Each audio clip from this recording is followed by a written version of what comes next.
नमस्कार, मेरा नाम धर्मेंद्र और स्वागत है आपका स्टार सवेरा में। आज हमारे साथ बहुत ही खास मेहमान है, मैं आपका तारुफ करा देता हूं। हमारे साथ मौजूद है संजय गहलोत जी हैं, जो दिल्ली सफाई कर्मचारी के चेयरपर्सन है। सर, आपका बहुत बहुत स्वागत है। चलिए, थैंक यू। सर, क्षेत्र में किस तरीके से जो समस्याएं हैं उनसे निपटने का कार्य चल रहा है?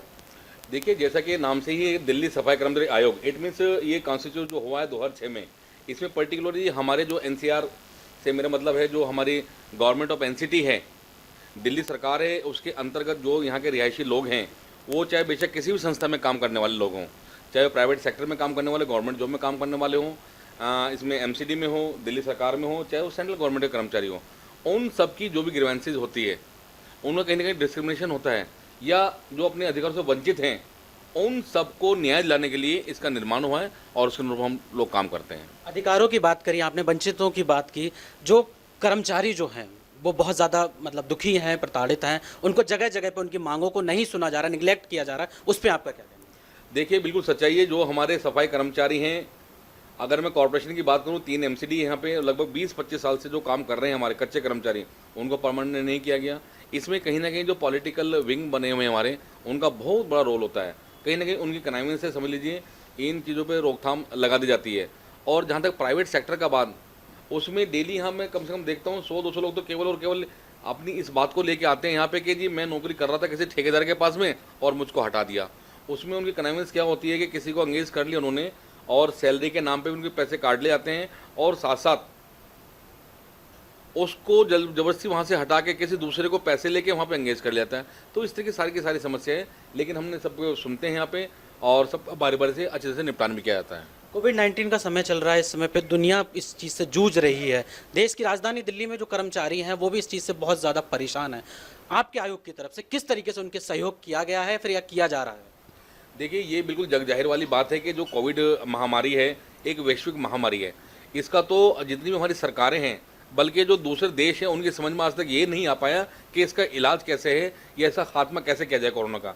लेकिन उसके बावजूद भी दिल्ली सरकार की तरफ से जो भी हमें डायरेक्शन यहाँ पे दी गई हैं, और सब चीज़ को ध्यान में रखते हुए भी इसमें जो हमारे कर्मचारी हैं, सबसे पहले तो उनको जो इक्विपमेंट वाली बात है, इसमें जो भी रोकथाम हो सकती है, चाहे मास्क वाली बात हो या सैनिटाइजर वाली बात हो, उनके जो कंसर्न सुपरवाइजर हैं उनको डायरेक्शन दी जाती है, उनके जो अधिकारियों को कहा जाता है भाई इनको दिया जाए। इसके बावजूद भी ऐसा देखने में आया कि कर्मचारी हमारे कोरोना काल में ग्रसित होके, संक्रमित होके वो एक्सपायर हो चुके हैं। जो हमारे दिवंगत सफाई कर्मचारी हैं, उनके आश्रितों को दिल्ली सरकार ने जैसे कह रखा है कि जो जिन लोगों ने सेवा में दी है कोविड पेशेंट्स में, इस मामले में उनको 1 करोड़ रुपए का प्रयास किया जा रहा है और 1-2 जगह से दिया भी गया है। आगे के लिए कर्मचारियों के लिए कोई नई योजना है या फिर किस तरीके से सरकार उनके लिए कोई नई पॉलिसी लेके आ रही है, कुछ ऐसा? देखिए, ये जो सफाई कर्मचारी आयोग केवल ऐसा नहीं है कि किसी के दरोगा ने तंग कर रखा, किसी के इंस्पेक्टर ने तंग कर रहा, उसको फ़ोन कर दिया, लेटर लिख दिया, काम हो गया, ये वाली बात नहीं है।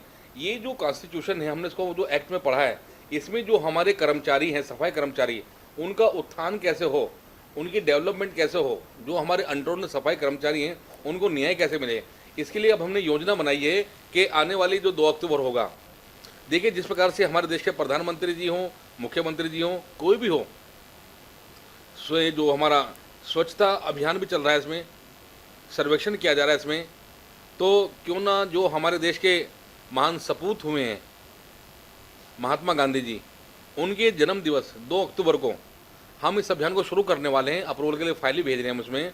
जो हमारे सफाई कर्मचारी हैं, बहुत सारी तो स्कीम दिल्ली सरकार की भी ऐसी हैं जिससे महरूम है हमारे सफाई कर्मचारी आज तक, उन सबके घरों में जाके ऐसे कैंप लगा के वार्ड वाइज, ये दिल्ली में हमारे एमसीडी का अगर इसके हिसाब से देखा जाए तो 272 हमारे एमसीडी का वार्ड हैं।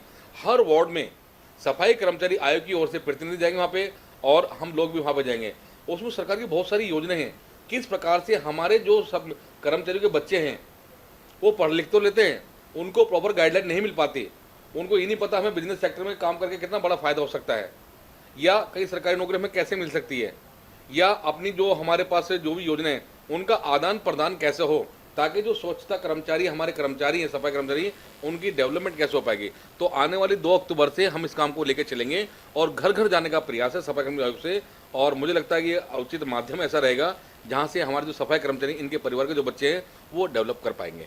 आपके चेयरपर्सन बनने के बाद से क्या नए बदलाव हुए, क्योंकि इससे पहले जो रहे उन्होंने जो किए, और आपके आने से क्या नया बदलाव? देखिए, पहले जो कुछ काम करते थे उस बात में मैं नहीं जाना चाहूँगा, लेकिन हमने तो यहाँ पे आके अपना जो एक्ट था, जो हमारे कानून है, वो सारे हमने पढ़े हैं।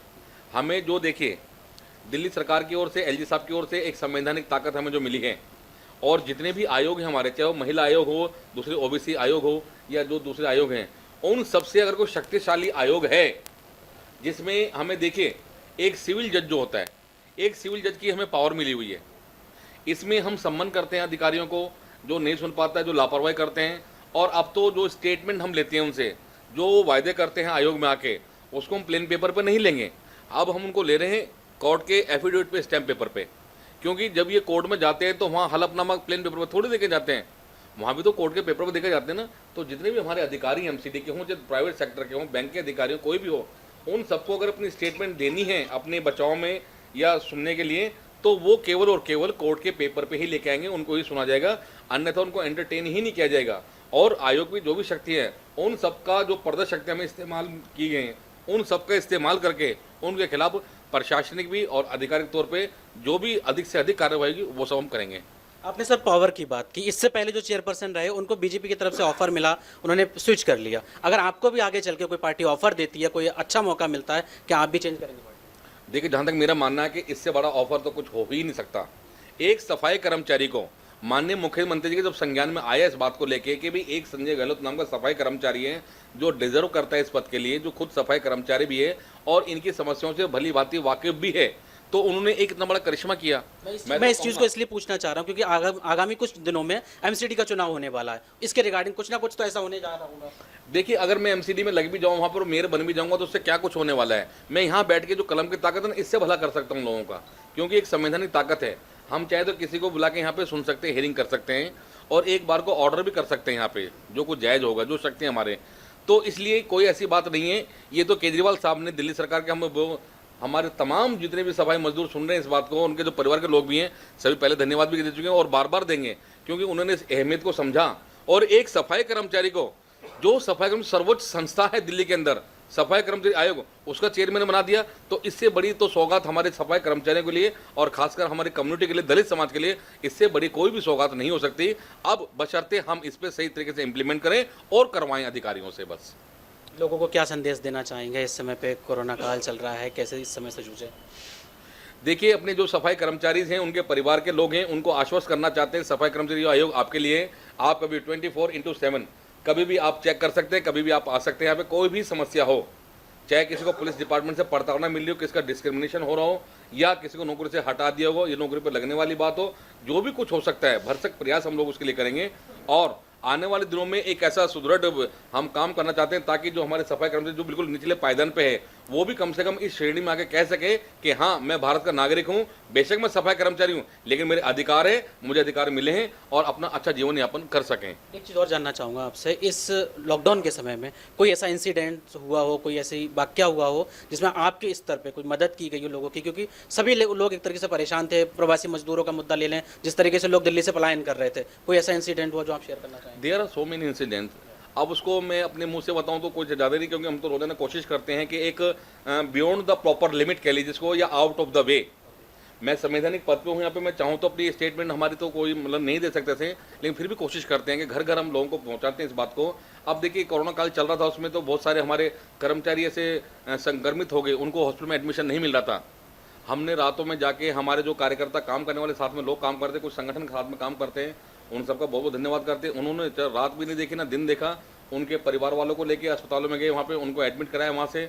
और कई बार ऐसा देखने में आया कि जो अस्पताल ने बहुत हड़धर्मी कर रखी थी, किसी का इलाज है 1 लाख रुपये का, लेकिन 10-10 लाख रुपये का बिल बना रखा था, उन सबके बिल माफ़ कराए गए हैं। और वो बहुत सारे ऐसे काम किए गए हैं, क्योंकि रोजाना ही हम देख रहे हैं। अब एनडीएमसी की बात करूँ, रोजाना डेथ हो रही है वहाँ पे, अभी 3 डेथ हो चुकी है वहाँ पे। और जिस प्रकार से मुख्यमंत्री जी ने कहा है अपने मैनिफेस्टो में कि भाई हम अगर कोई ऑन ड्यूटी एक्सपायर होता है उसको 1 करोड़ रुपये दें। नरेंद्र स्वरूप जयपाल नाम का कर्मचारी मोतीबाग में रहते हैं, मैं घर पे गया भी था उनके पास में, और मुझे पूरी उम्मीद है कि इस हफ्ते में उनके फैमिली को भी 1 करोड़ रुपये का जो मुआवजा वो मिल सकेगा। और इसके अलावा जो भी कुछ काम आते हैं हमारे नॉलेज में, उनके हम घर जाके उनकी समस्या सुनते हैं और उनका सुख दुख बांटते हैं। तो जहाँ तक मेरा मानना है कि जो सफाई कर्मचारी की शक्ति है उसके अनुरूप हम लोग काम करते हैं, इससे बढ़ावा मिलेगा सफाई कर्मचारियों को, तो वे लोग भी प्रथम श्रेणी में आके कह सकेंगे हम इस देश के नागरिक हैं और हमारा जो अधिकार है हमें मिल रहा है। बहुत बहुत शुक्रिया सर, इतना कीमती समय देने के लिए। Thank you sir, thank you.